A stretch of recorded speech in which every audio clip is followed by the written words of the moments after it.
I want to know if this shit working or not, cause it popped up as saying it was saying it wasn't streaming, but I don't know what's going on. Is this junk streaming or what? Check your phone. Yeah, that's what I'm doing. Chat, what's good? What's good? What's good? I think we live. I think we live. Yeah. Yeah. Stewart said this is unacceptable. You're taking too long. And you just happen to be in here at the wrong time, I guess. Like, bro, you'll be alright, bro. Stewart, you'll be alright, bro. You'll be alright, bro. It is cold. Put it in. And turn that on. Glendry, what's up? No, I was playing. Turn the yeah. Well, not yet. I'll do it. Just keep that heat in there.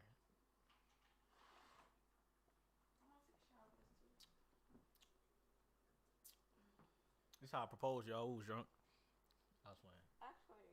Actually, I was drunk. You was drunk. I wasn't drunk. I was drunk. And I was just chilling. We went out for Mexican.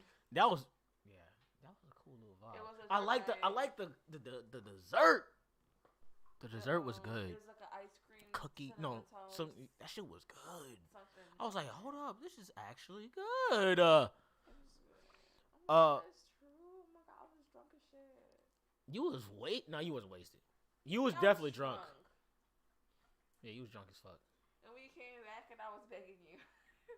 I was like, please. I was like, what the hell's wrong with you? All right. Just put the ring on the fucking finger. Come on. You gotta polish that shit. You see how shiny it is now? Yeah, but I work. You need to start taking this shit off when you're working. And then I'm gonna lose it. How you gonna lose it? 'Cause don't you got lockers? Yeah, that doesn't have a lock. Oh nah. Somebody steal this shit.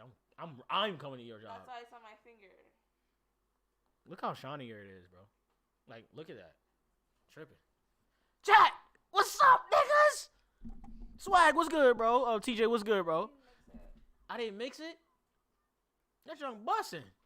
Chat, she don't like my wine, chat. It's okay. Hey, listen, we're about to get into this Dragon's Dogma. I said Dogma. Dragon's Dogma 2 reviews. We're gonna be watching people review the game.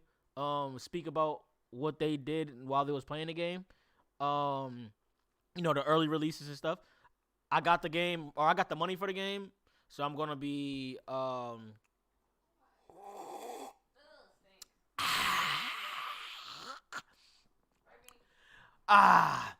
saw the Wolverine. I said Wolverine. I saw the Black Panther joint. Marvel's 1943. I didn't see the Sparking Zero joint. We could watch it in here though. What are you looking for? My iPad. You just had it. Right here. I was playing with it right here.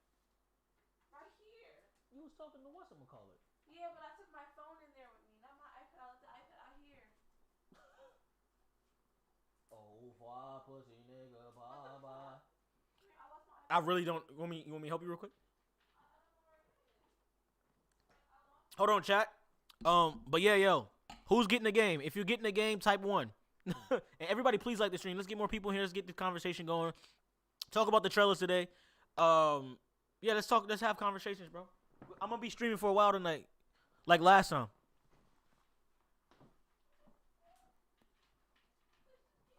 Hey, it's right here.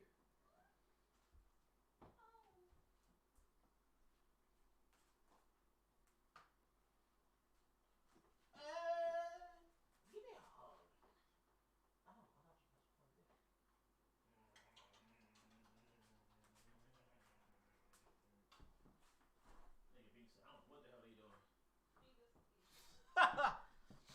All right, chat. My bad.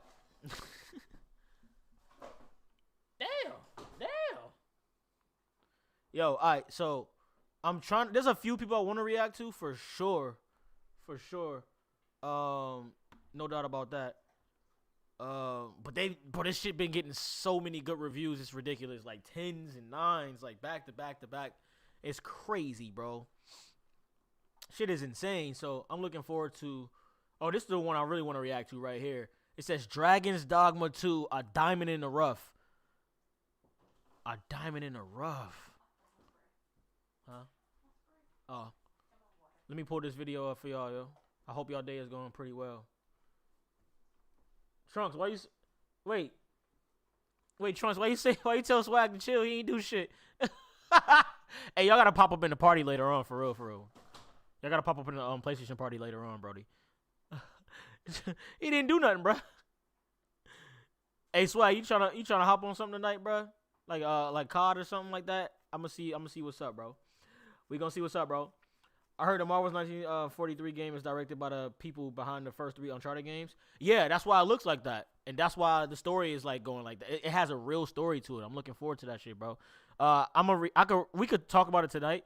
I already uploaded like the trailer on my short, but we could talk about it tonight for sure. Damn, why is this shit? Where's this junk? There we go. Cool. All right. Like a dweeb, Swag. You a dweeb? Swag talking about Dragon Ball like a dweeb. Swag, you a dweeb ass nigga. That's what they said. That's what Trunks said. Alright, this is a video we're gonna be reacting to. There's a few videos we're gonna react to covering Dragon's Dogma 2. I'm looking forward to this game. A lot of people have been saying this is arguably the greatest game they have ever played. So I'm looking forward to playing this and streaming this for y'all. Can you apologize to us for being late? Fuck no. And I already did that. I always say my bad. What? Bro, who are you to say some shit like that, bro? Come on, chill out. I love y'all. I appreciate y'all. Y'all know that. But, bro, it's not that. Come on, bro. I have a life. In terms of when I say I have a life, bro, niggas be late sometimes, bro. I was talking to my fiance. Gotta relax, bro. It's not that big of a deal, bro. I understand, but chill out. Shit happens, bro. That's what being an adult is all about. You understand? So, and I'm not coming at nobody's neck, but it's like, come on, bro. You streaming through a text? Wait, you streaming through a text? Like, what? Oh, my phone just died. Fuck. Hold on, let me bring the chat up on the TV. Hold up. Matter of fact, let me not do that. Let me get my work phone.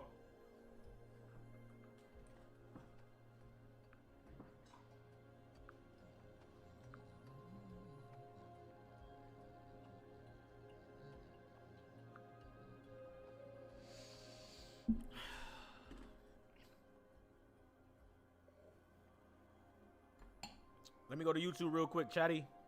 Let me put this video right here. It's gonna be a good video. I got a feeling this is gonna be a great review. And like you see everybody drop reviews about this joint, bro. And I know they're gonna have gameplay like a motherfucker. Because the game comes out what, Friday? I think Friday. We're playing that shit at 12 a.m. New partner. For sure. For sure, bro. For sure. Alright, let me go to this joint real quick. Joseph, what's that? Man, Binks over here eating good, bro. Rice, sweet potato, chicken, peas. Man, eating real good. Come on, man. This junk taking forever. Hold on, chat. Just give me 1 second. Just give me one second. I know. Trying to go to the streamer. But I heard this game is a masterpiece, bro. I heard the game is a masterpiece. We got 20 people here. I need 20 likes. Come on, bless your boy. Just bless me. I appreciate that a lot. I will appreciate. Hey, I might do a giveaway soon or sooner or later. Matthew, big love for the donation, bro. I appreciate you. Thank you so much, bro. Thank you. Mikey Doc, what's good, bro? Mikey, what's up, bro? Hey, is the stream looking all right? Is it cool? Making sure it's cool. I think we good. But yeah, Matthew, thank you so much, Brody. I appreciate you, bro. All right, let's get into this, bro. Devour. Dragon's Dogma 2 is going to be a very polarizing game as far as I can tell. Some of its old school design decisions that refuse to cater or coddle will certainly frustrate some. Others will find it refreshing to play a game that makes no apologies for what it is, and at the same time there will be plenty of those who will be frustrated at some of the clunkiness present, such as with the inconsistent performance, the at times unreliable. I wasn't paying attention to this. Let me bring it back for y'all. Who's gonna be watching me stream this, bro? This game is gonna be so fucking good. And I gotta, Rise of the Ronin come out at the same time as well, right? That comes out on the 22nd or the 21st. When does Rise of the Ronin come out? Does the 21st is when, tomorrow? Oh shit, I think Rise of the Ronin do come out on the 22nd. I'm gonna have to stream that shit. Ah, fuck. Which game should I stream first? Fuck, why they both come out on the 22nd? Fuck it, I'm gonna stream Rise of the Ronin Friday as well, bro. I don't know which one to play at midnight. Which one should I play at midnight? GameStar, appreciate you, bro. Chat, I know it's only 17 people here, but I need everybody to like, which one should I stream first? Dogma? I think Dogma is gonna be that shit. Rise of the Ronin is gonna be good too, but I think Dogma is gonna be incredibly like fun, like insanely fun. Trunks, I should drop kick your ass through the screen, bro. For real.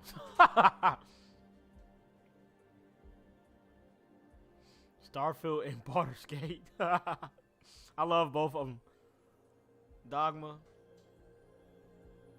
at midnight. I might get it myself. All right, Dante. Dante was good, bro. Do it, Witty. He's a dork. Oh man, y'all funny as hell, bro. I swear. Y'all niggas is hilarious. All right, let's do it. Dragon's Dogma 2 is going to be a very polarizing game as far as I can tell. Trunks, I'll drop kick your ass off the top rope. Oh shit, imagine that stupid shit happening, bro. That shit would be funny, bro. That shit would be hilarious.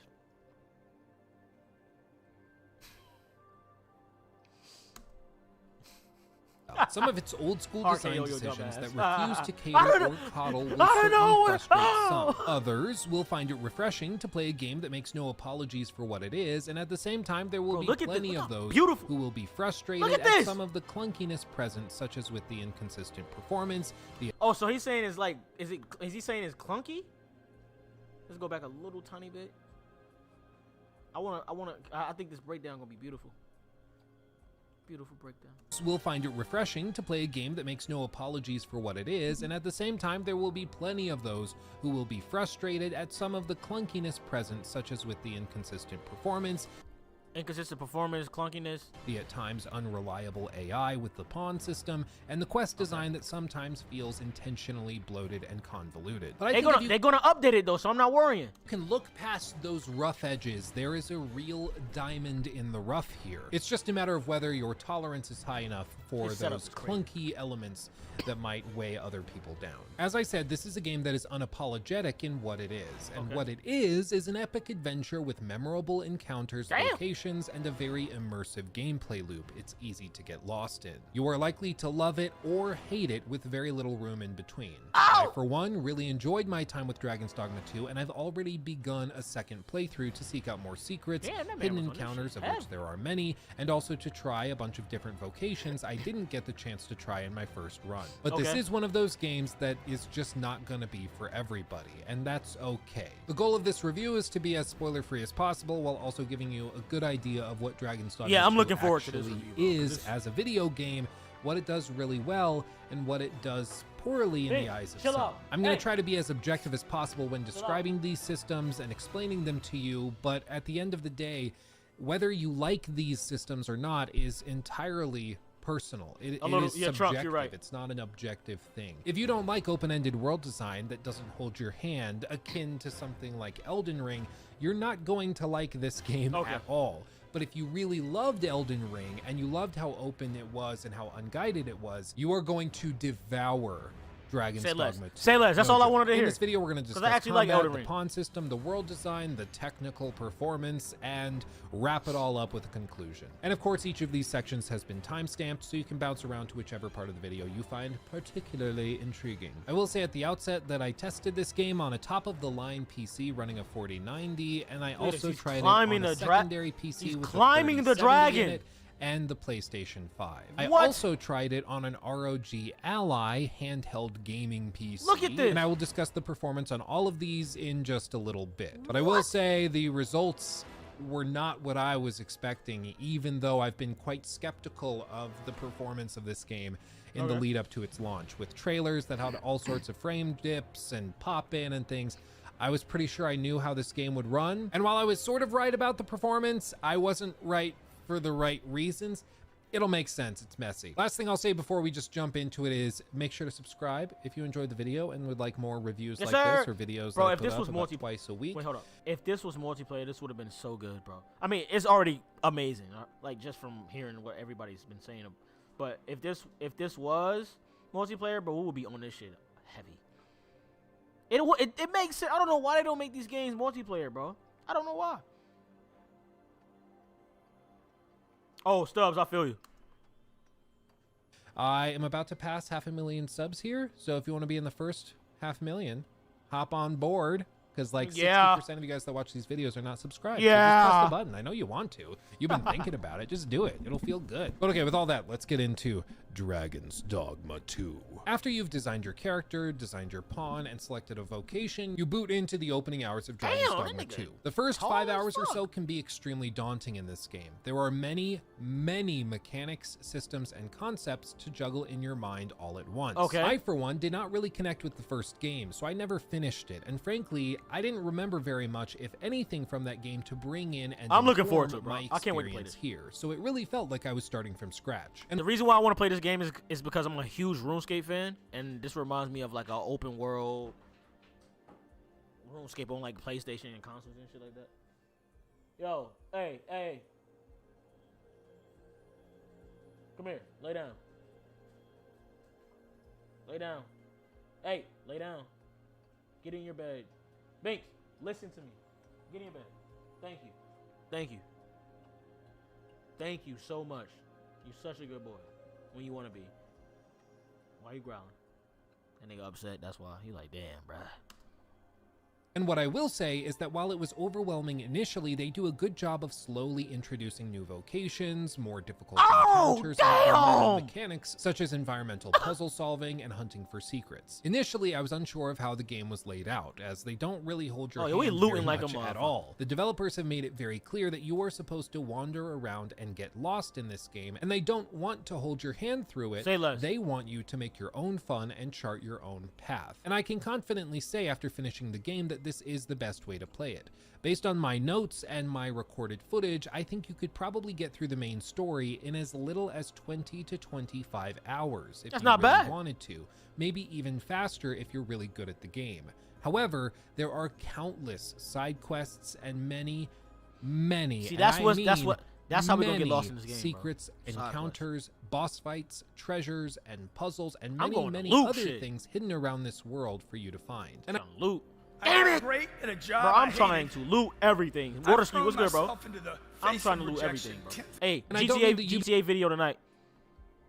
Ubisoft type of hidden where it's like an objective marker on the map and you can just walk over to it. It's like, wow, you found the hidden thing that wasn't hidden you gotta find it by yourself. No, in this case, we're talking about actually hidden things where you have to be very perceptive of your environment, of statues and which way they're looking and pointing, and then assume, well, I bet this statue is built in this orientation for a reason. Maybe I should go where it's pointing or looking. And then you go over there and it leads you to another clue and another clue that leads you to a treasure trove of something really, really cool that I will not mention because it's a spoiler.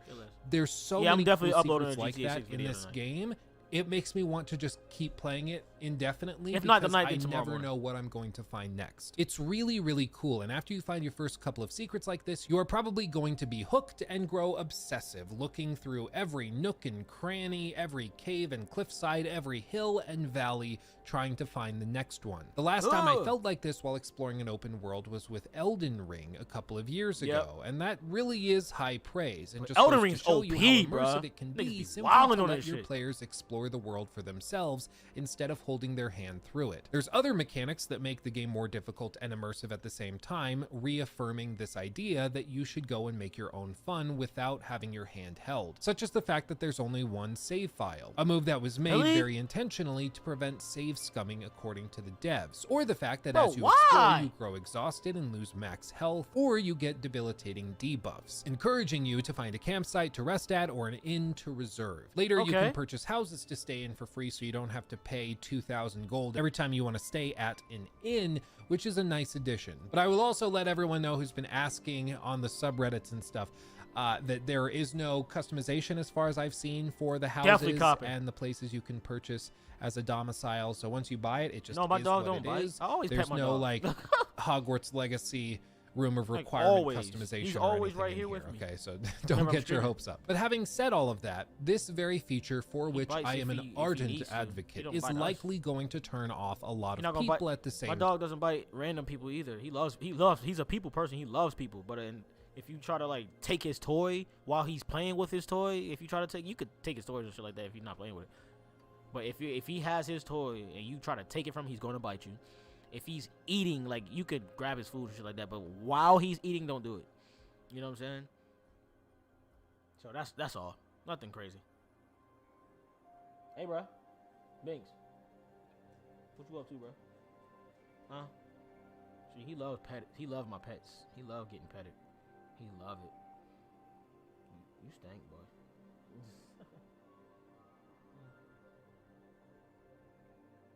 Let me see your teeth. Let me see your teeth. All right. Come here. Come here. No, he's chill, bro. Super chill. Time. I have no doubt that there will be many players who just simply don't I'm just know falling what in to love do with the in combat of game this game. and will get lost without a clue of what to do next. It's pretty That detailed, is, of course, bro. by The world design, of as they details. want you to stop and think about the prompt for the quest, but I am certain there will be many players who just simply don't like everything being this open-ended. Okay. An example is that there's a quest in the game where somebody goes missing, and you are just tasked with finding them, and that's it. Many other games would give you an exact objective marker on the map of where to go, and then you find them there, and Right. it's no big deal whatsoever. Just somehow the player character knew exactly where to go in order to find them, or they Oh, so on this, there's no objective points of where you have to, nigga, you got to figure it out your goddamn self. That is crazy. Bro, we gonna be on this shit for 100 hours, bro. on a note that they left behind that precisely mentioned where they're going. Damn. In this game, it doesn't work like that. You actually are expected to pause and think, this character, based on my conversations with them, would go here most likely because Okay. they want to be close to this place, and they mentioned knowing people in that place before. So I should go check there first. And because you thought That's through that process fire. and paid attention to the dialogue, That's pretty dope. It's super. This game is super. Just by that, this game tells me that it's super detailed, bro. Super fucking detailed. Because a lot of games aren't like that. A lot of games were like, yeah, you could go to the objective. Hey, this person's gonna be over here, or there'll be like a little area that's glowing and like on the map, like, hey, maybe over. You know what I'm saying? Give you little hints. No, you got to figure this shit out yourself. I like that a lot. What's wrong? Oh. But I like that a other lot. things that were Sorry. happening, you ended up solving that love quest you. Oh puzzle my God. basically dynamically and organically without any guidance or hand holding from the devs. It's a really cool moment.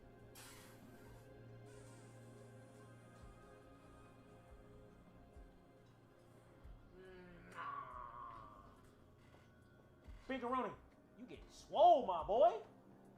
Getting swole, my boy. Hey, you getting big, nigga. Huh? Yeah, I see that. That's when we went to the playoffs. My name on the back. No.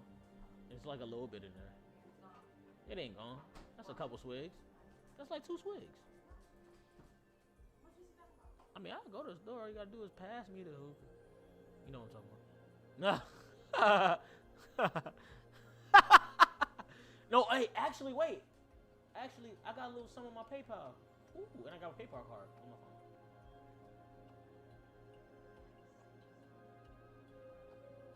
Little something, little snackaroni. We'll see. Hey, feel free to PayPal, y'all. For the snacks.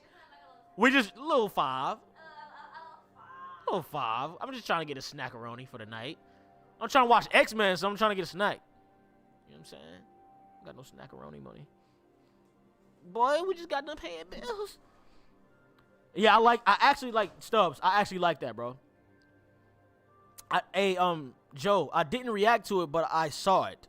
So my reaction is not gonna be like, ah! Like, it's not gonna be a raw reaction if I react to it. Just letting you know. when you connect those dots and figure it out yourself. But again, there's going to be a lot of people that just simply don't like it. And I think that's okay. If you are a player that likes a little bit more guidance, more handrails and things, this will be fire. That's okay. But I want to be very clear that this is not a game that's going to give Swag, you those handrails. They do have a system. Swag said my mind going, Gamer God said my mind going to be hurting with all that thinking. Bruh, it's just like real life. Yo, what is the, what could he possibly be at? You know what I'm saying? Crimson Desert gameplay after this. Crimson Desert? Who is Crimson? Is that a person or is that the game name? A game name?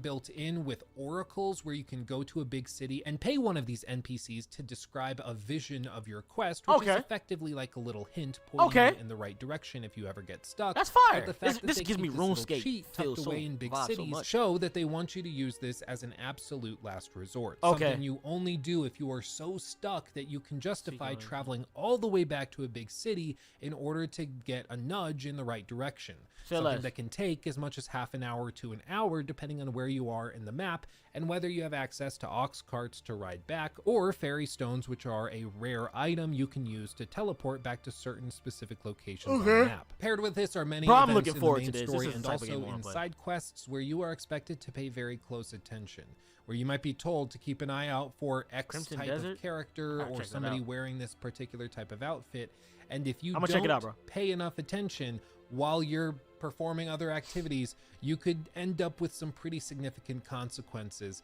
based on your lack of attentiveness.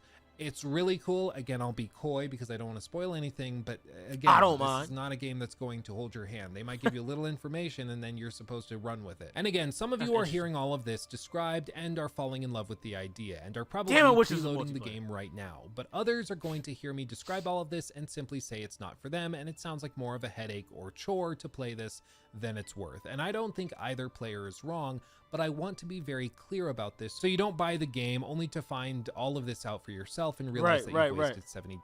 Just be honest with yourself and ask if this is a game that you're going to be able to connect with. And speaking of connecting things, let's talk about connecting weapons to targets.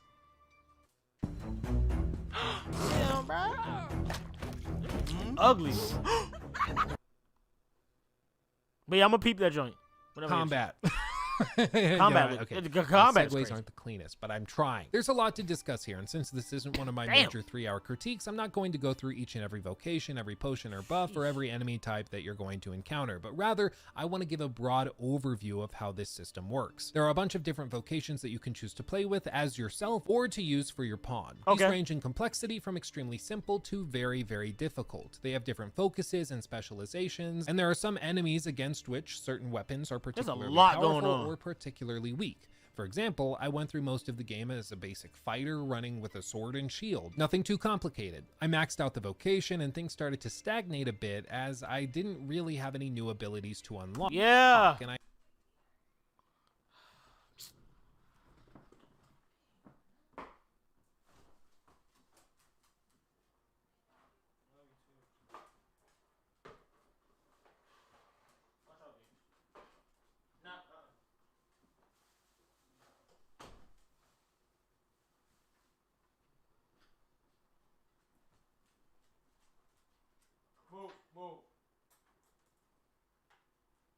Move, Binks.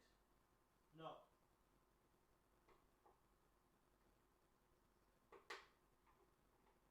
Sit.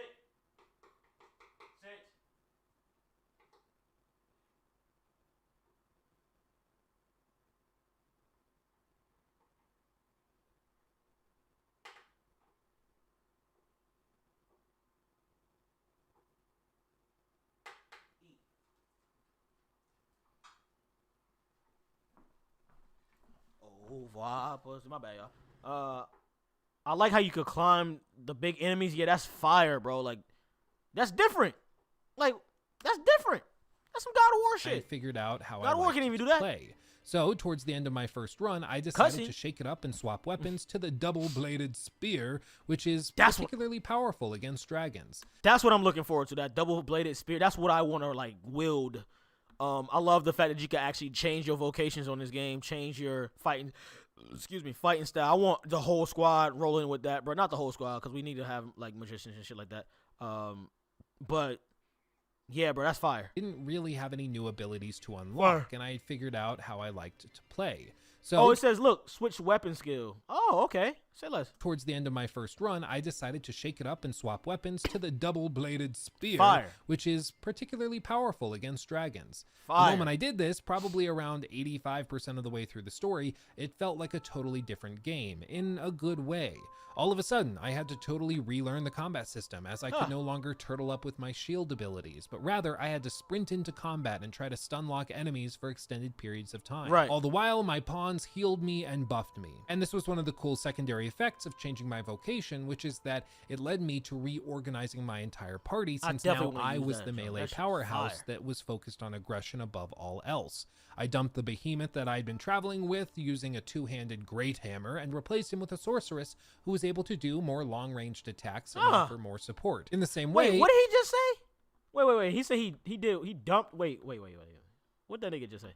Of changing my vocation, which is that it led me to reorganizing my entire party, since now I was the melee powerhouse that was focused on aggression. Oh, so he changed it up. Other people. I dumped the behemoth that I'd been traveling with using a two-handed great hammer and replaced him with a sorceress who was able to do more long-ranged attacks and offer more support. In the same way, in my PlayStation 5 run, I designed my character as a thief, and that fast-paced playstyle also led me to reorganizing my party there, with their loadouts and abilities matching mine. That's what I'm gonna do. In support variations. And this is where the game really excels, and where I think there's a ton of replay potential. I think each vocation maybe has 15 to 20 hours of meat to it before it'll start to feel like you've seen everything it has to offer. Okay. But thankfully, it's extremely easy to switch vocations and try something else. I would just recommend not going into major story missions or anything shortly after changing vocations, as you might get to the point where you are just straight up stuck and can't progress, as the boss encounter was designed around you having a high level vocation to use, and all of the abilities and perks that can come with it. Paired with the variability of playstyle is the gear system, and while it's not on the level of something like Monster Hunter, it is robust enough to keep you engaged. God, this looks just like RuneScape, bro. This is why I want this game, because it looks just like RuneScape, bro. Upgraded, fully upgraded RuneScape. Level up your vocations. By the time I had fully leveled up my fighter vocation build, I had a fully kitted out character with fantastic armor and a weapon and shield that gave tremendous buffs, and I had my own little routine of popping certain potions to buff myself before certain enemy encounters that were particularly difficult. Effectively, I had min-maxed my character before the end of the game, which would normally be a big problem, as that means the last act of the game is going to feel very stale, as if you have nowhere to go. But in this case, I think the designers intended for you to swap vocations at least a couple of times during your playthrough, and so long as you are doing that, you will always have something new to learn and experience. But once again, that might be something you love or hate. You might be a player that played through something like Elden Ring and respect a couple of times, switching from a blood build to a faith build over to a straight magic build using nothing but Comet Azure. But if you're somebody that played the entire game with the same build you started with and didn't change it up at all, this might sound horrifying that you will run out of new things to try and because it's gonna get boring. after Not just boring, a couple but of dozen hours. So you're just gonna be like, understand that it seems the developers want you to shake it up, and when you do, you'll be pleasantly surprised at just how fresh the game can feel even dozens of hours in. But as for the actual minutia of fighting, everything feels very tight. It feels very fair, and even with the craziest of systems running, such as climbing up and grappling the backs and appendages of giant beasts, I never felt that the game was treating me unfairly. I never had a death that I felt was undeserved, and every time I ran into a wall, I knew what I needed to do next to get past it. And some of these encounters are massive and on a crazy scale. Other fights you'll come across are much more straightforward, such as the gameplay drops and trailers we've seen against ogres and cyclopses. But these were always really fun, and especially once you get a good party and you get your groove down, you'll be amazed at just how easy some of these fights feel when you can remember just 10 or 20 hours before really struggling with that same beast. But with that said, it's not all sunshine and rainbows. As you explore the open world, you are going to be coming across what are called dynamic encounters, which are basically just fights that pop up as you are running along a road. Or that's normal. That's just like Pokemon. You know what I'm saying? Like, y'all know on Pokemon how like you would go through the grass or whatever. You know what I'm saying? Classic Pokemon joints too, so makes sense. Or through a field or something. And these are designed to keep things interesting while you explore, so it's not just 15 minutes of running, but rather it's 2 minutes of running, and then a combat encounter, and then a minute of running, and then another combat encounter, so on and so forth. This game, you're not ready for it. In my You're not experience, ready these for it. aren't paced very well. They are extremely I'm about to densely be packed wildin', in bro. I'm about to certain just be areas of the attacking map, niggas. and in some cases, I timed as little as 7 seconds between combat encounters when running through a small ravine. Initially, it's nice because you can fight these things for quick and easy XP Right. and maybe some crafting materials, but after that, it just starts to get really tedious. And towards the end of my first run through, I was just getting annoyed at having to constantly chop through dozens and dozens of goblins and hobgoblins and wolves and harpies and stuff. So I just started running past them all. What you can do is you can command your party of pawns to wait for you in a certain location. Okay. And so what I would do is I would set them to wait, and then I would run, sprint past every combat encounter, and then after I was past every combat encounter, I would hit left on the D-pad, which summons them to come to you. And because the game's system for pawns doesn't want you to ever lose one, they just warp to you if they're too far away. That makes sense. That And makes so I was sense. able to That makes just sense. bypass those annoying encounters That by makes sense. just not letting my pawns ever engage them and just running past Yep. everybody. And whenever you have something like that where players get frustrated with an element of your game such that they want to avoid it and just run past it, I think something might have gone wrong. It's not a big deal as there But there's something they should have switched up, or something they should have changed before they dropped the game, with that being such a major deal. I don't know what it is. It is giving me Delicious Dungeons vibes, bro. Delicious Dungeon. If y'all ever saw that, bro, Delicious Dungeon, that shit is fire, bro. It's on it's an anime. It's on Netflix. That shit is really good, bro. So y'all check that out. It's called Delicious Dungeon, or Dungeons Delicious. Or I think it's Delicious Dungeon. Shit is fire.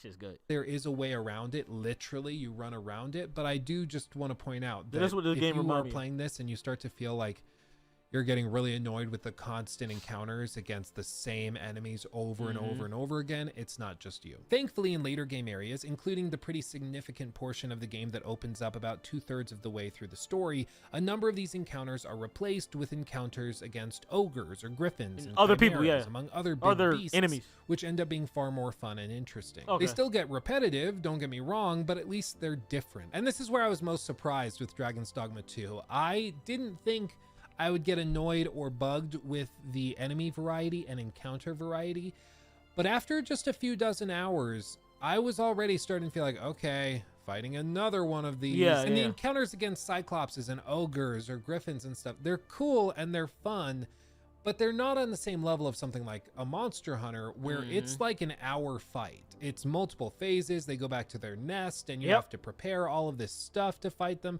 It's not like that. It might take you 5 to 10 minutes to cut through all of their health bars, and that's fine. You know, they don't want you to get tied up for too long, but it also means that you can pump through a lot of these in a single run of the game, and it can get really repetitive. Hell For the yeah. first dozen hours or so of the game, I was giddy every time I would come across a Minotaur or a Cyclops or an ogre to fight.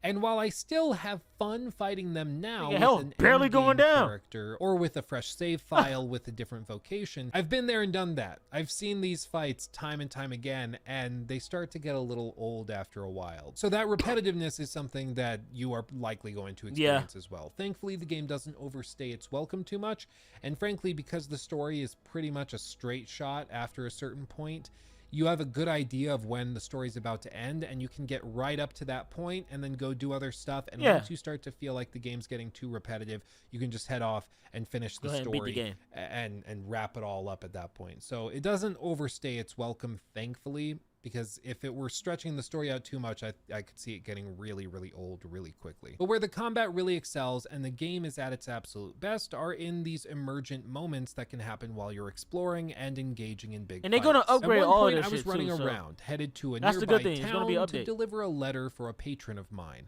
A really simple quest, nothing too special. Probably already working on Along that the shit. way, I came across a Cyclops, kitted up in fancy armor, including a face guard meant to protect its eye, and it was attacking an adventurer adventurer in expensive looking armor. So I decided to stop and help, as this could potentially be a high-level pawn that would be useful to add to the party. So your standard boss fight ensued, with my party recruit that trying to take it nigga, on. you feel me? Over the next Help 5 a pawn minutes or out. so, we fought the character, and I was consistently impressed with just how dynamic the fight was. At one point, I thought to myself, I bet I could climb up onto his face and chop at the chain holding his face mask to break it. And sure enough, that shit actually it worked. broke? And then I thought, if I get Yo, the wait, chance that shit actually broke. That's detail, bro. Nobody ain't doing no detail like that, bro. It actually broke the chain off his and the mask too. That's crazy. Stab his eye, it will be worth Crazy. all the more damage. Stab so the eye. I did just that. Look at that. I climbed up him, Detail, grappled bro. around his face, That and shit- tried stabbing him in His the health is going down major too. That's fire. eye. And sure enough, it led to a stagger that knocked the Cyclops onto the ground, Incredible. at which point I climbed on top of his stunned body and drove my sword into his singular eye, wiping his Incredible. health bar completely. It No, was this a game really is cool really good. moment that I don't get to experience very often in these games, and it actually immediately reminded me of the Cyclops fight in the opening of the Blood and Wine expansion for The Witcher 3. In that case, though, he's wearing a big bucket for a helmet with a small crack in it to see through, shit. and if you happen to shoot your crossbow perfectly into that slot, you actually one-shot this opening boss encounter for real? the DLC. And I felt Jeez. exactly the same way here, and it was really cool. And there are many examples of this in the game, such as one time I was fighting an ogre, and I was just chopping away at him, but we were on the side of this like sort of cliff face.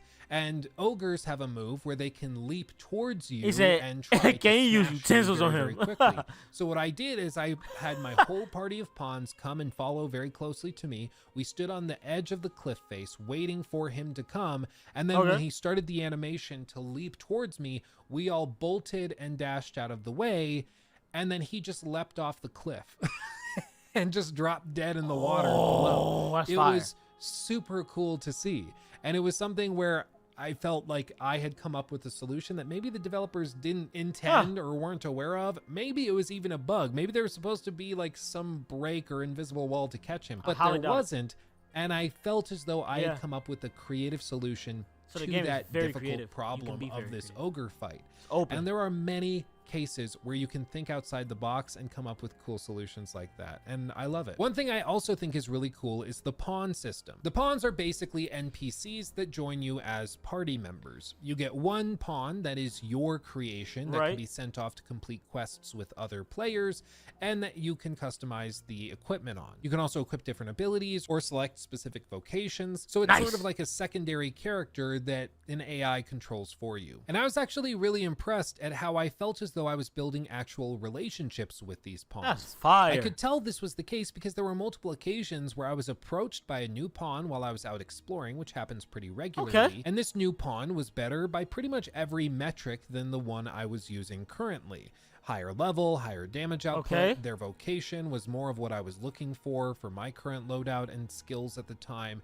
And I knew that I needed to drop a member of my party and replace them with this new pawn I was going to recruit. But I realized I was growing attached to some of these pawns when I actually felt kind of melancholy at the idea of parting ways with this NPC I had grown accustomed to traveling with. I ain't trying to part ways with my guy. 10 in-game days. It's actually pretty cool how you can form these passive bonds with your pawns without direct dialogue or any sort of narrative component tugging at your heartstrings, but rather purely through gameplay. However, I will say there were a handful of times when these pawns drove me absolutely crazy. Like there's this point in the PS5 footage that I have where I had my party of pawns and I saw a chest. So I ran off, I jumped across like to this little island floating rock thing, and I jumped over to the other side, grabbed the stuff in the chest, and I was gonna jump back across to continue on my way to the city I was traveling towards. But my pawns, who very nicely tried to follow me over to the chest, missed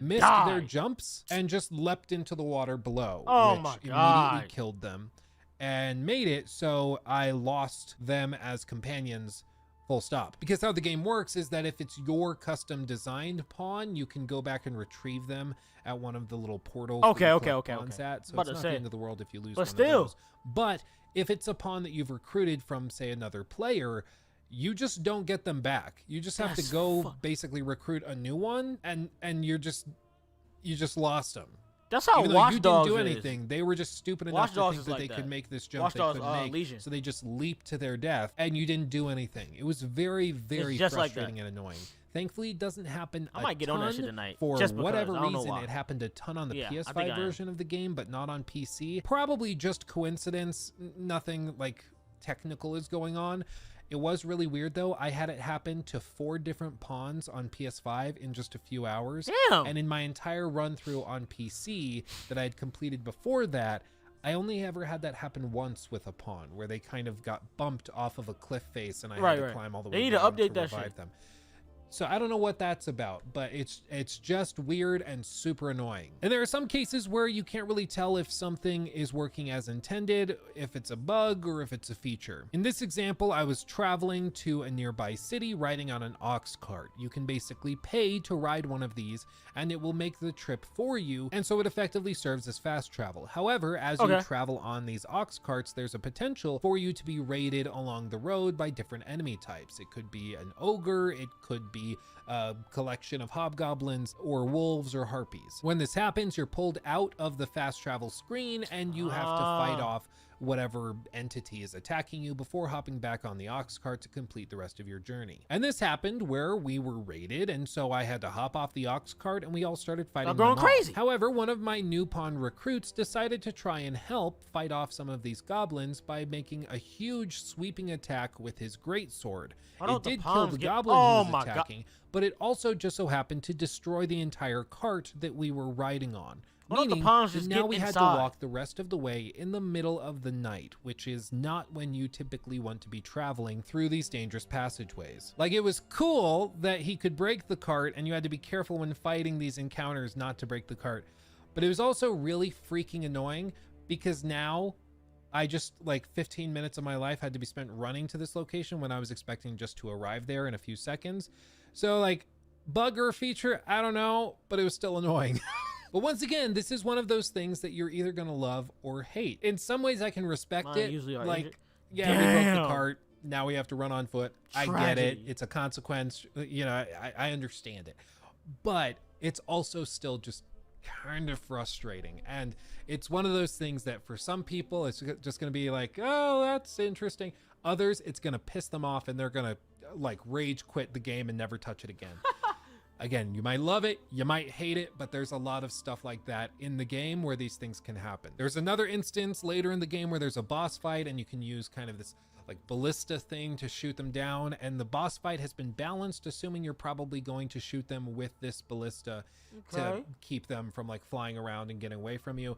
However, you and your pawns can also break these ballistas if they happen to get bumped into or have a heavy attack performed on them. And I had a pawn that was trying to like blow a bunch of fire at the monster we were fighting, but was standing too close to the ballista. So as I'm preparing to fire it at this massive monster, he just blows the fire onto the ballista and it breaks and falls apart, and I can't do that anymore. And it was also like that's what comes with fighting all these motherfuckers. Like that's how the Avengers be feeling. That's how these heroes be feeling in the comics. If it was real, like, you know what I'm saying? Getting caught in the crossfire.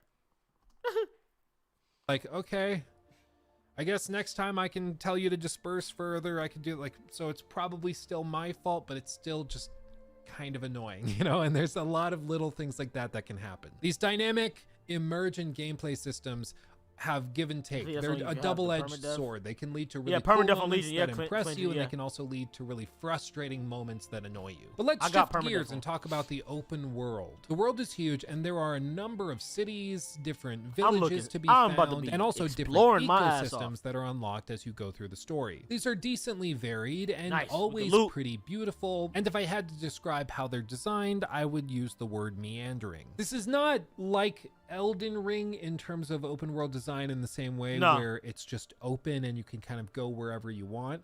This is sort of like a collection of spaghetti noodles tossed on a plate. And so there's a bunch of spindly little paths you can take all over the place. And then there's some places where they all kind of interweave into a city and a big knot of noodles. I'm just hungry. I'm realizing that's why I'm using this analogy. So it's different. If Elden Ring is just like a big pizza where it's just open and you can kind of go wherever. This is a very complex interwoven set of pathways and roads and things for you to go and explore. And again, there's pros and cons to this. It means that it's much more handcrafted. Enemies are hand placed each and every step of the way. So each of those encounters that you have on the roads are intentional. But it also means that it doesn't really feel like you're exploring very often, especially after you've gone through an area once and you get the kind of fog of war cleared so you can see on the map where you are and what's around you. You'll start to realize that on the map there might be a big section that you thought was going to be like a big city or something, when in reality it's just a forest and then there's a singular road going through, and that's it. You can't go elsewhere in it. You can't go off the beaten path.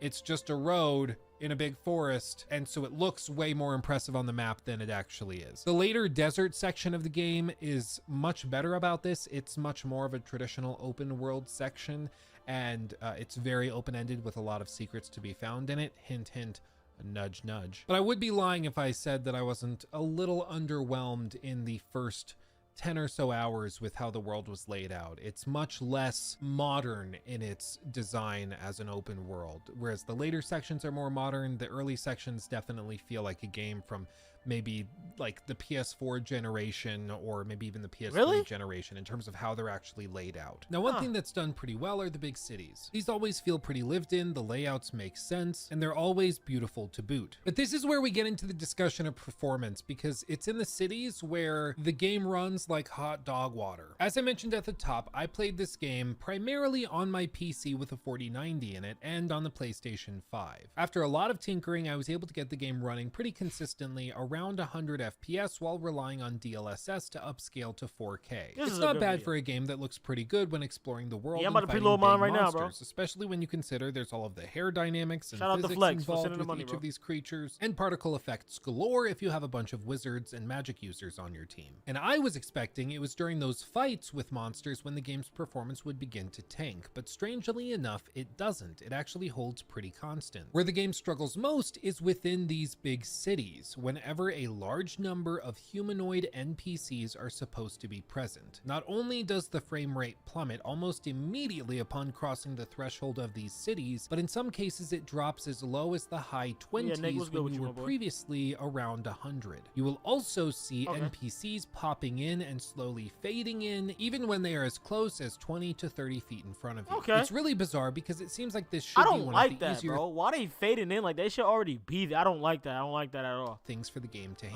But in my testing, the GPU utilization wasn't even maxed out in these sequences when the frame rate would plummet so much, which leads me to believe that this is probably a CPU bottleneck. In other words, there's something going on under the hood of the game where it's simulating all of these NPCs walking around the city doing their various activities that's causing the engine just to slow to a crawl, and it has to take care of simulating and processing all of that stuff on the CPU before it can use the GPU to render further frames. This was reaffirmed when I tested the game on other computers and also even on the ROG Ally in handheld mode. Almost regardless of the power behind the PC and whatever the average frame rate was, upon entering these cities, it would slow to the mid-20s to high 20s and immediately pick back up once we left the city grounds. This would make sense if the game had like a ton of simulation with NPCs, or maybe differing motivations and daily activities and things, but it's not that robust a system. All of the NPCs are named. They do have routines that they go on. When they die, they get taken to the morgue, and you can go there and use a wake stone to revive them. So there's a bunch of like cool systems interplaying with NPCs, their activities, their deaths, and things like that. But it doesn't feel like there's enough going on to justify performance dropping as much as 70% just because you stepped into a city. And that's what it was. On this computer, 100 frames outside, 30 maybe inside the city. Terrible. Like, it's ridiculous. It's crazy. Thankfully, there aren't a ton of encounters in the cities where combat is concerned, probably because they knew that performance was going to be an issue. However, there are occasionally instances where, for example, an ogre can break through the city guard and start attacking the NPCs within the city. And you have to help fight him off and make sure everything is okay. And normally these fights would be super, super cool, and thematically and in terms of the dynamics of the world, I think it's awesome to see enemies crossing the city boundaries and actually trying to break in and cause trouble. I think that's super cool. But it was always held back in its coolness factor because the performance in these sequences was always really, really poor and made the fights significantly harder since frames were dropping all over the place. But more than anything, the fact that I'm running into these issues with high-end PCs makes me very concerned if somebody with a more reasonable computer tries to play the game. I'm worried you might run into similar things. Hopefully they'll patch all of this by the time the game launches and it won't be a problem at all, and you'll be playing the game right now watching this review. We got one more day. Luke, what are you talking about? The game runs great in cities. That's my hope. But all through the review period, whenever I would step foot into a city, my frames would drop anywhere from 60 to 70%, which is Get matched with a local tax expert and hand off your taxes with TurboTax Man, Live got Full me an Service. accountant. Plus, crazy. Testing the game on PlayStation 5, it wasn't much better. There's been a lot of hullabaloo about the uncapped frame rate targeting, in the words of the game's director, about 30 frames. And the reason this is a problem is because uncapped frame rates vary greatly, or at least they can, meaning they can go anywhere from the high 30s all the way down to the mid 20s in the span of just a couple of moments, which is extremely jarring and can often lead to things like motion sickness, nausea, and other unpleasantries you frankly shouldn't have to deal with when playing a game that you paid $70 for. And when playing the console version of the game, you will immediately feel that inconsistency of frame rate. Sometimes it will feel like the game is chugging, other times it'll feel pretty smooth, don't tell me that, but it's definitely all over the place. I will say though that the console version of the game seemed to have a much smaller, like, standard deviation from its normal or average performance. So if like the PlayStation 5 is on average hitting 30 or 31 frames per second, it maybe has a max drawdown of like 3 or 4 frames. It'll drop down to 26, 25 or something, but usually it's pretty close to 30.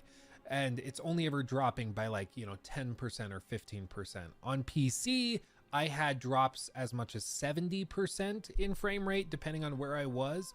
So I guess you could say PC is the less consistent performer, but at the very least, you get better overall performance, I think, on PC. But all told, with all of this, it's just unfortunate that this is even a conversation, because I think the game is pretty damn good, but unfortunately, we just have to sit around talking about this stuff instead of just talking about the cool stuff the game does. We have to bring up performance and frame drops and stuff, because in 2024, for whatever reason, developers can't seem to make a consistently performant game. It's ridiculous. So with all of this said, I think performance is tolerable and the game is certainly playable on console and on PC, though it's far from optimal. Unfortunately, we're just at the point in the industry where playable is the new standard instead of exceptional, and I for one can't wait for the day when I can review a game and happily report that it's optimized like crazy and runs fantastically well. I guess on the one hand you could say, like, well, at least Dragon's Dogma 2 has nowhere to go but up as far as optimization is concerned. It can't really get worse, but I also think it's ridiculous that you're paying $70 or potentially more for a game that runs not as good as it's supposed to, basically, is what he's saying.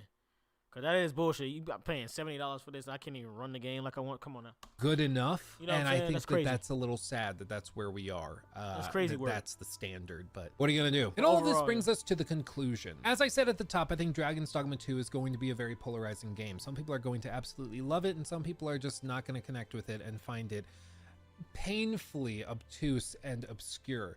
But I personally have really enjoyed my time with it. I'm happy to recommend it to people, especially if they enjoyed a game like Elden Ring, but I would definitely do your homework on your particular PC rig, or if you're playing it on console, look up some unedited gameplay of it running on your particular platform before deciding to get into it, because if you buy it on console, there's probably not returns if you don't like how it performs, and on PC, you might be able to get a good taste of it within the first couple of hours before the return period expires through Steam. So I would just do your homework first to see if you can put up with the performance issues, but if you can, I think you're in for a real treat. The game is not perfect. There are problems with the pawn AI, problems with enemy variety and encounter repetition. Parts of the game's open world feels really out of date, while others feel like they're trailblazing. Really? And while the game looks beautiful at parts, technical issues and inconsistent performance constantly holds it back. It's a mixed bag for sure, but there's a lot more good than bad here, and I think if you enjoyed games like Elden Ring that don't hold your hand and let you just go and find your own fun, you're likely going to enjoy this as well. Is it a masterpiece? Not quite, but I am sure if they take some of the lessons they've learned here and can apply that to a Dragon's Dogma 3, I think we'd be in for an absolute treat. But this shit gonna be a banger, thankfully, bro. this game Oh seems God, this to game be is gonna be a banger. precisely what we Better were to wait looking for, for, which is hopefully a big epic adventure fighting Fingers big crossed Rise of the monsters Ronin, and crazy cinematic emergent Force Movie. moments. I think And while PlayStation it doesn't do a lot else, full-blown PlayStation exclusive games usually run smooth, like really smooth. So, we'll see. particularly amazingly well, it's a really good time, and I can't wait to play more. But that's going to do it for me. Thank you for watching. Let me know if you're going to be checking out Dragon's Dogma 2 in the comment section below. I'm interested to see if you guys are doing this or Rise of the Ronin. I'm recording this review before the review embargo for Rise of the Ronin drops, so I don't know what the consensus is there. So I'm interested in seeing if you guys are down for that or not. And of course, like I said at the top, subscribe. Do me the favor, just subscribe. We're about to hit 500,000. Yes, I'd sir. love for you to be in the first 500,000 before we start working on the second 500,000. So be in. Let's see if they got gameplay for this, because I want to see some gameplay. They definitely got gameplay to upload it today, for sure. For sure. Look. For sure. Everybody. 100+ hours. Damn. Yeah, they wasn't playing today, bro. It's not what I expected. Let's see. Let's see what Craig's talking about. Go to Joy Raptor. They killed my dog. Let's go to Joy Raptor. You're gonna get a new partner. Check out Joy Raptor. Shout out to Joy Raptor. 54 countries are here. Every state in the U.S. is here.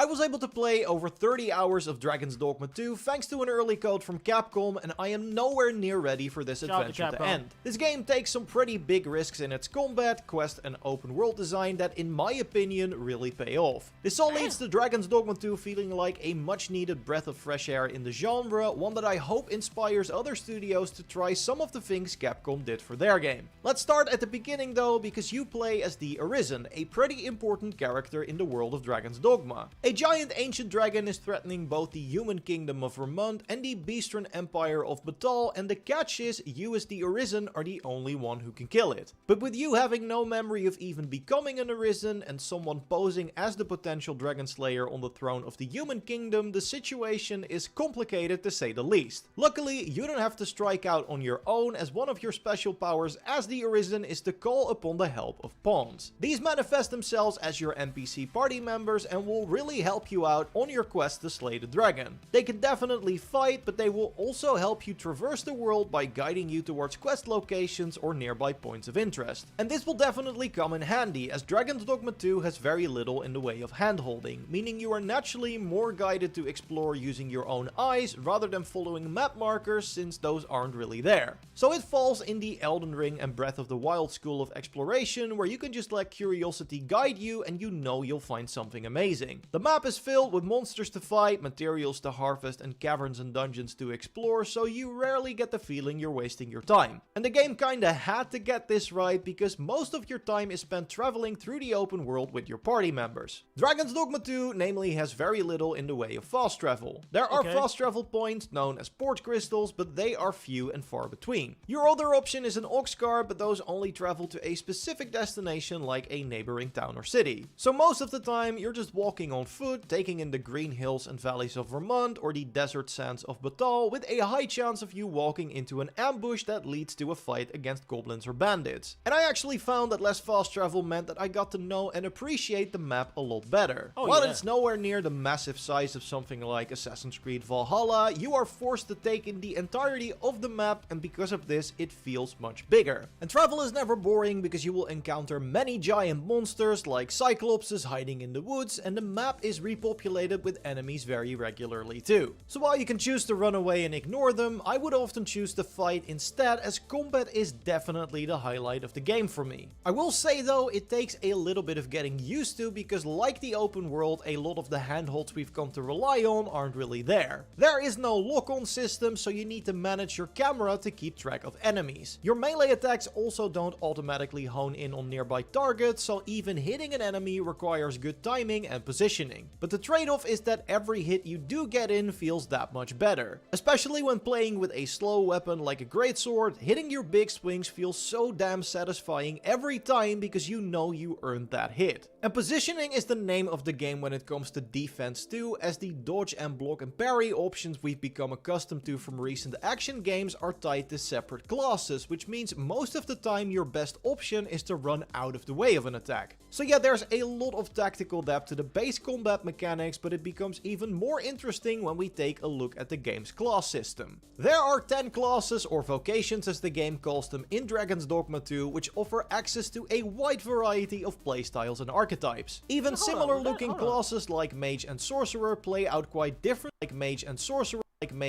playstyles and archetypes. Wide variety of playstyles and archetypes. Even similar looking classes like Mage and Sorcerer play out quite differently, with mages having access to a huge list of support abilities that can buff their allies and keep them alive. Meanwhile, the Sorcerer only has access to damage dealing spells, which only cost stamina to cast in this game. And while stamina regenerates over time, the Sorcerer gives you a special ability to regenerate it quicker, so you can blast as many spells at your opponents as possible. And you are not tied to a single class either. You can freely swap them out at various locations on the map and level each one to the max on a single character. For me, this is a huge reason to keep playing, because every class I've played so far has been so damn fun that I want to master it before I move on to the next. I've mostly been focusing on the martial classes like the fighter and warrior, but I also love the hybrid mystic spearhand and their elegant moves and combos. And after getting the hang of it, misdirecting enemies while letting my allies do the work as the trickster has also become a very fun playstyle that I can't wait to dive more into. And we'll make sure to have a class guide up on the channel to show you how to unlock these soon, so subscribe to not miss it and leave a like if you enjoyed the video so far. But yeah, unlocking and leveling new classes has been the most rewarding thing in the game for me so far, and since leveling only happens through combat, it's also an extra reason to pick a fight with every monster I can. But you have to think about more than just your vocation, as the pawns I mentioned earlier also have access to most of the vocations you do. Another cool thing about pawns is that they are made by, well, us, the players. During character creation, you create your own playable character, but also one main pawn, whose look is completely customizable, and you can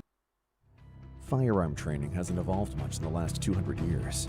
You aim at a target, fire, and figure out what needs improvement. Soldiers have trained this way since the Civil War.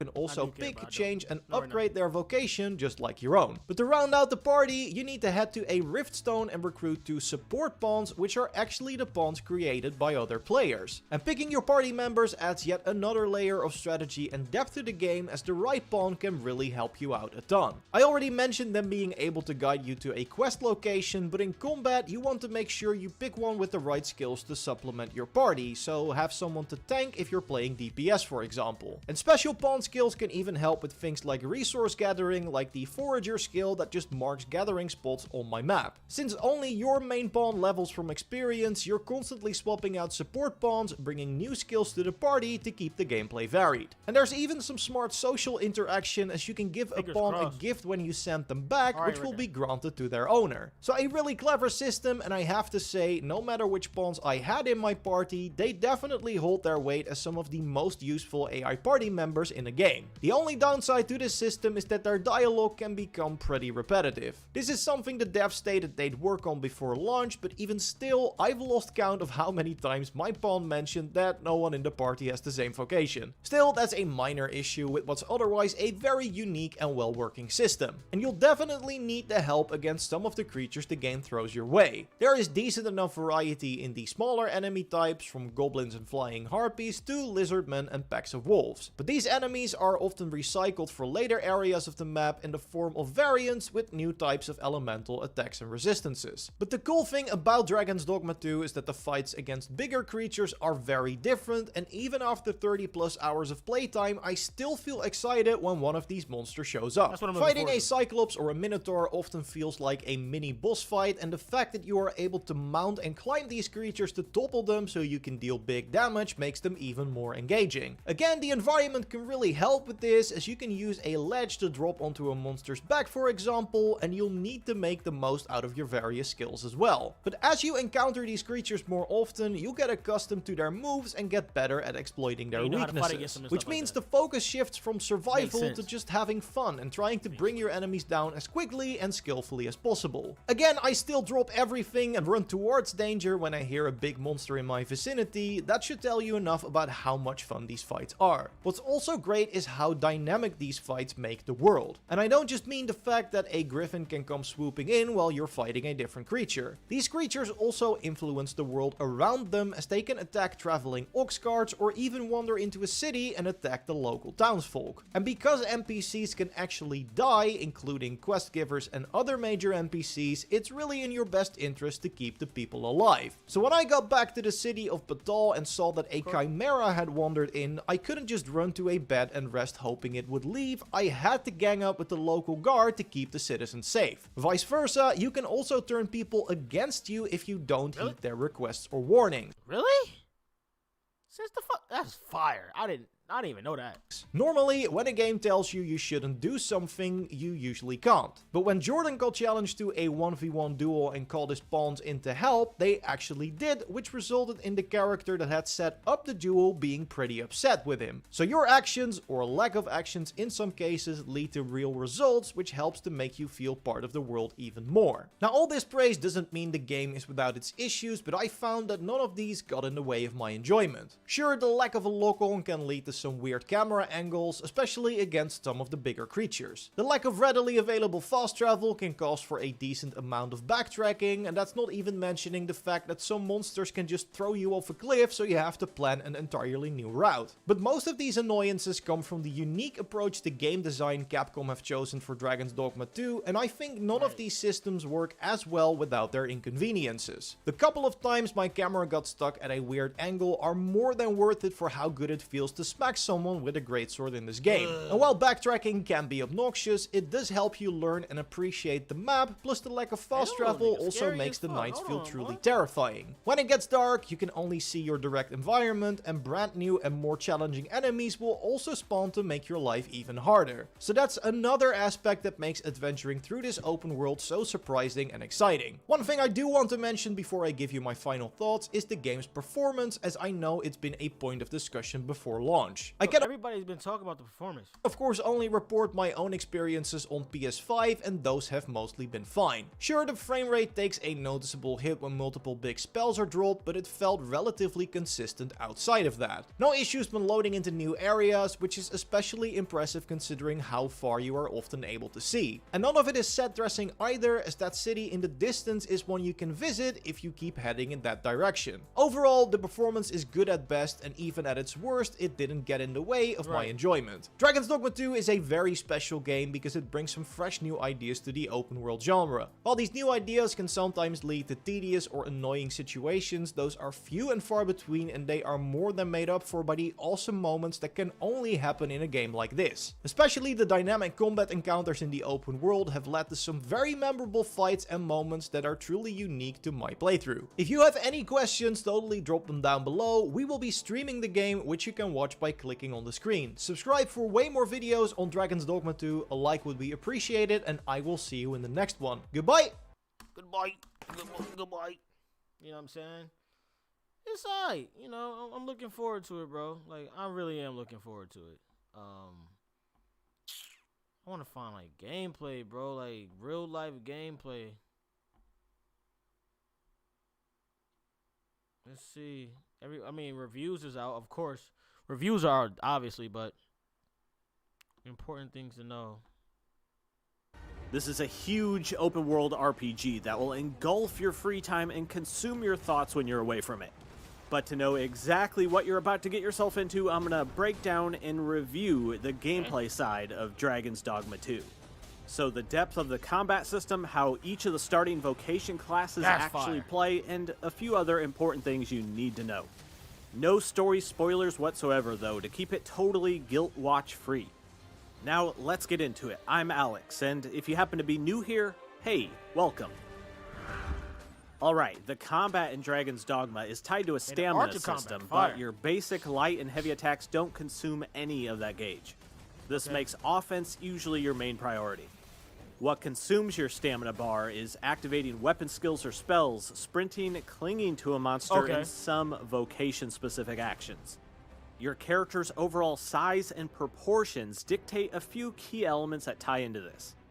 For one, a smaller, shorter character will regenerate their stamina faster so they can use more weapon skills more often, while a taller, larger character will regenerate stamina at a slower rate. Also, overall movement speed is affected by your size. On the left is short height, short legs, and on the right is tall height, long legs. The taller one with the physically longer legs actually moves around faster than the other one. A larger character will also have a higher max encumbrance, like 58 inventory weight here, compared to the same character but smaller, having 42 instead. Your size and length of arms seems like it might very slightly influence your character's attack reach, but it's not a huge difference if much at all. Now don't worry, I know a lot of you, actually a whole lot of you, already made your character in the character creator demo thing. Somebody made fucking Chucky, goddamn Freezer. Bro, what? Mike Tyson? Oh, this is the perfect character to make. Nigga from Doom, bro. Hell yeah. Excuse me. I gotta find this nigga, bro.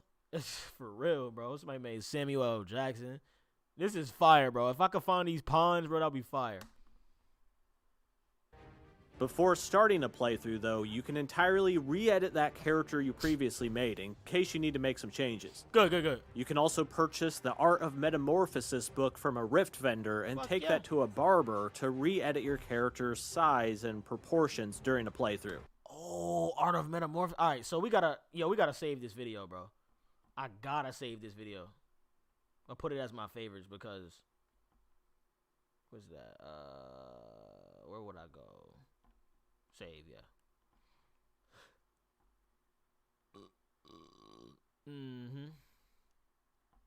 I gotta save that at my favorites, bro. Oh no. Let a TurboTax full service expert do your taxes as soon as today. Bro.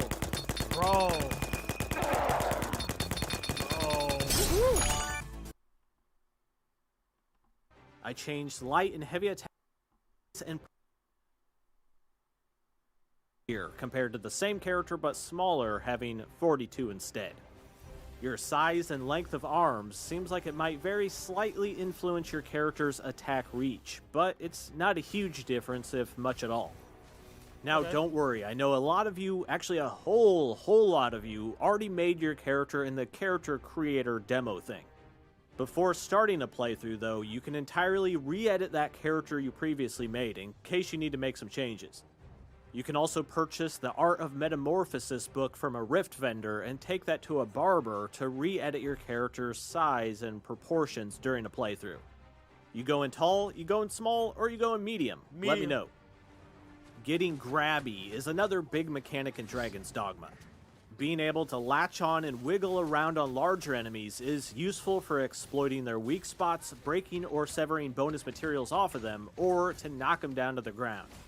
Some vocations can also use their weapon skills while they're grabbed onto someone, like the thief being able to lodge an explosive right into their hide. And if you happen to see a big enemy looking kind of unstable or doing like a 1-foot little dance wobble, move over to them while on the ground and press the grab button on their leg to start pushing them. If you do this right, you can mess up their balance and topple them over. It makes them fall. The grab can even be used to control some creatures, like a harpy. Bro, if you latch on the one that's flying, you can directly influence where they fly to. Useful if you need to clear a gap or get up to a higher spot. If you manage to get yourself up onto a larger flying creature that's out of combat, you can actually ride it around like an aerial mount. Good luck getting down from there safely from wherever it decides to take you, though. Facts. That's fire, though. Your That's still grabby dope. little hands can also be used to pick up and throw Somebody made smaller Rambo? objects, enemies, and other characters. You could use an enemy corpse as a weapon, toss your healer at a harpy to bring him down, throw an enemy towards your teammates to set up a wombo combo, Combo. go hunting for deer with deer, Huh. or use a liquid container to apply a synergistic status effect. Some abilities can even leave behind throwable objects, like the mage's ice spell, crumbling into usable ice blocks after it's shattered. And then you can Grabbing throw 'em. and throwing things in battle is entirely optional, but the game's built-in physics engine makes it oddly this shit satisfying funny. every time. Outside of combat, you might find triggerable hazards out there that can be activated with throwable objects. Ideally, don't stand right in front of them, but my heroics did open up this whole new area to explore. There's a decent amount of verticality in Dragon's Dogma 2, so it's useful to know that landing directly onto one of your pawns will let them lovingly catch you in their arms. And a bonus, that counters taking any fall damage. Thanks, Oh, that's Chad. fire. Wait. That's cold-blooded. Hold on. You could jump off. Helpful pawns. Lovingly catch you in their That's arms. fire. They'll And a actually bonus, catch you? That counters taking any fall That damage. I didn't know. Thanks, Chad. Then, for science sake, I tested this out from a bit higher up to see if it negates fatal fall damage. Oh, shit. Pawns can also be used to navigate to places that your current vocation might not be able to. Like here, using the Go command lets my mage levitate over that chest and pick up the cookies for me. Pawns come with experience gained from other human players' worlds, and they can use that knowledge to lead you right to quest objectives they've already done. They can also locate collectibles and chests on your map that their owner had already found. Now let's get real. The most powerful weapon in the entire game isn't the Holy Claymore of Carnage or the legendary Staff of the Forgotten. It's actually a bridge. Wooden bridges can be destroyed, sending anything on them plummeting to their demise. Dropping a bridge also has the added effect of creating a ladder, which creates an alternate way to go up or down from there. Bridges will get rebuilt after time passes in game, so put them to use if you need to.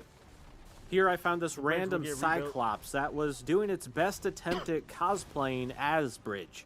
Yo! After smacking its grip, that quickly eliminated... Nah, this game, they went crazy with the detail, bro. This is, like, incredible. This is incredible. Its attempt at cosplaying as I'm not gonna Bridge. fall down, bro. After smacking its Fire. grip, that quickly eliminated the reign of the world's worst Cyclops. That's fire. Made a decent bridge, though. Now, a Got an quick arrow in his summary eye. of the 4 vocation classes you'll have to choose from at the start of a playthrough. The Thief's vocation action gives them the ability to dodge. Oh, come on, bro. I'm getting into this video. This video is good as hell. Attacking with no directional input will let you stay in one spot. This and video is too good. tilting in a direction while attacking will let you move around. Okay. The heavy attack can be held to pin down and perform a takedown on smaller targets. Ooh. Or you can use this after a jump to quickly lodge yourself into larger creatures. Bet. That's like, okay. The thief can also jump off of walls, plant and detonate an explosive, gain access to a stealth mode, steal items while attacking, and can put together a really useful traversal Ooh. combo with the concussive step and skull splitter skills. Using one, then immediately the other, gives you essentially a double jump that can Ooh, be that's used fire. to cross gaps or get you up to higher elevations. The mage's vocation-specific action lets them got some quick heat on cast here, their bro. spells by draining extra stamina. Thankfully, no limited use mana resource whatsoever in this. A mage's basic attacks can be shot or charged and can be imbued with elemental effects. Their heavy attack button is actually an area of effect heal, and its regenerative effects linger for a few seconds after anyone leaves it. The mage can levitate to float around, which is a huge bonus for exploration. You can levitate and attack at the same time, or cast spells while you're up there. They also get access to a spell that increases movement speed and can apply elemental effects to other characters' weapons. Self-cast it by clicking the right analog stick in, or middle mouse. They can change the spell they're channeling in the middle of a cast, and channeling spells goes even faster if other magic users in your team are channeling that same type of spell. Okay. The fighter's vocation action is holding up a block with their shield. Changing the block's direction is affected by your character's movement input, not the camera's direction. If you block at the last second before getting hit, you can perfect block and knock the attacker back. Their Okay, so shield they can got parry on here. Okay, bet. also be used to negate some fall damage by using it to brace for impact.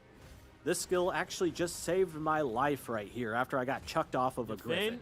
Oh, that's fire. The fighter can stand in place to attack with no directional input or move while attacking by adding a directional input. Say less. They can also unlock the ability to charge the light attack, which turns it into a launcher.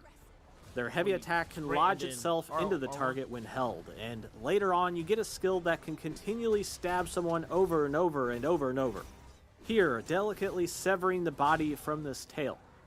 The fighter can draw aggro away from teammates, use their shield to launch a party member into the air, and can... Hold up. Damn. Oh my god. Somebody got acid thrown on them. They look crazy. That's scary, bro. Oh, that's sad, bro. That's scary, bro. Oh, man. That is insane. That's frightening, bro.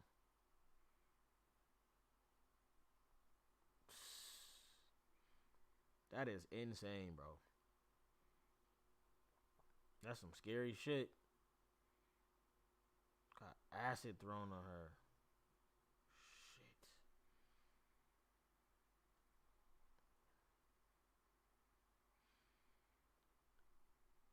Damn. Sheesh.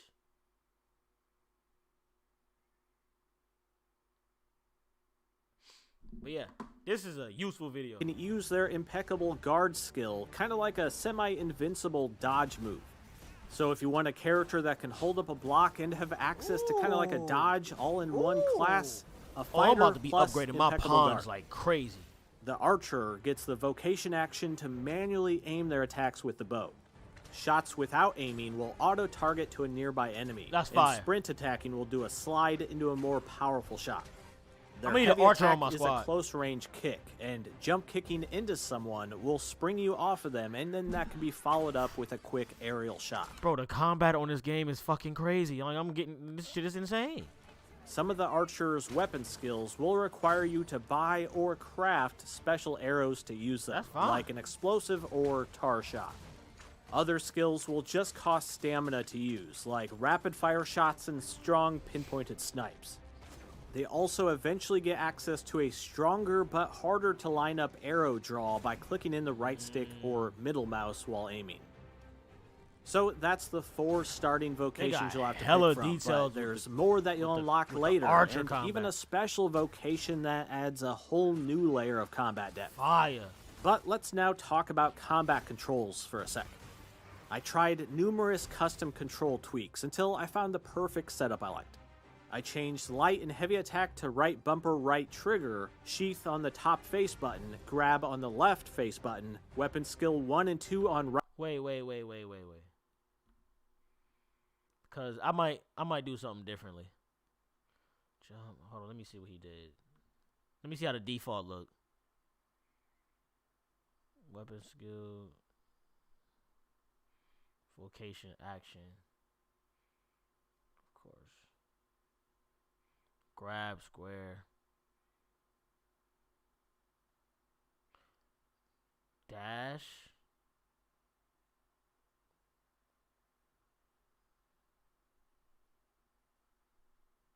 Sheath? What is sheath? Or, I forgot what that is. I changed light and heavy attack to... Okay. I might not change my shit like this, but we're gonna see. I might keep... I might keep my grab as R2, bro, for real. I don't know yet. right bumper, right trigger, sheath on the top face button, grab on the left face button, weapon skill 1 and 2 on right bumper, right trigger. And wait, you got so many weapon skills, it's ridiculous. Cover stamina, landing on. How am I gonna remember all this? Invocation action on left trigger. This setup lets me attack and move the camera at the same time. Okay, yeah, that makes sense. Useful since there's no lock-on targeting for the camera. That makes I also prefer vocation action on left trigger, since that can aim the bow, dodge, block, or quick cast, that's exactly depending what on your vocation. That's what I use, but let me know if you like that change or if you prefer the defaults. Wait, so what did he dodge? Well, dash with? Or if you prefer the defaults.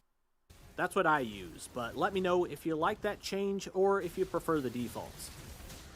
Oh, it was a switch. Now, if you haven't been able to already tell for yourself yet, I can confirm that Dragon's Dogma 2 is a masterfully crafted RPG. I would even go as far to say it's one of the best open-world RPGs I've played. I know. Its gameplay loop is highly rewarding, focusing on tactile combat, freeform exploration, and concise storytelling. The NPCs usually just get straight to the point to get you right back into the game. Overall, for me, Dragon's Dogma 2 is an easy 5 out of 5 RPG, and I think it's going to be some people's game of the year right here in March. It's expansive, it's epic, it's ridiculous, and it's addictively fun, while easily touting the best cooking animations of all time, because they got cooking they're not animations. There ain't no way. There's no fucking way. Chat, there's no way this is a cooking animation. There's no way this is a cooking animation. Just life.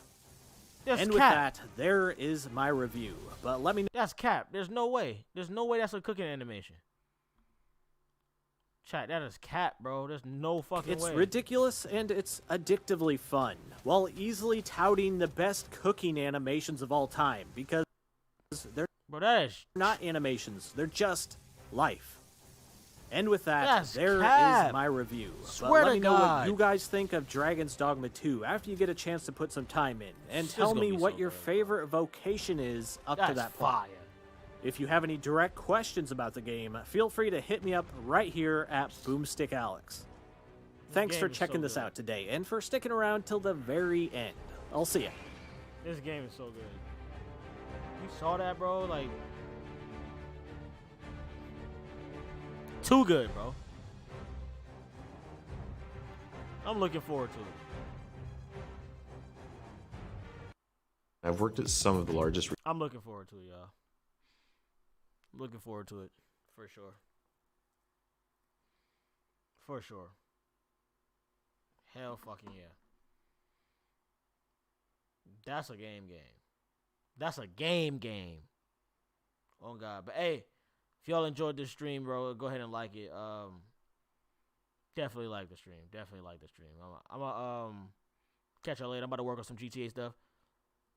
Has to be a real image, bro. It's crazy. Like, they added an actual. Yeah, it is. It's a real. They put a real like image on that joint. Fire, like real video joint of cooking in like the wilderness or some shit. That's fire. I love that. But I'm gonna catch y'all, bro. Y'all, I'm joining a PlayStation party. I'm about to hop on a PlayStation real quick. I'm about to play the game. So y'all hop in there with me if you have me on there. If you're in the party, Witty fan party. But all right, y'all be easy, man. Appreciate y'all. I might upload some GTA shit.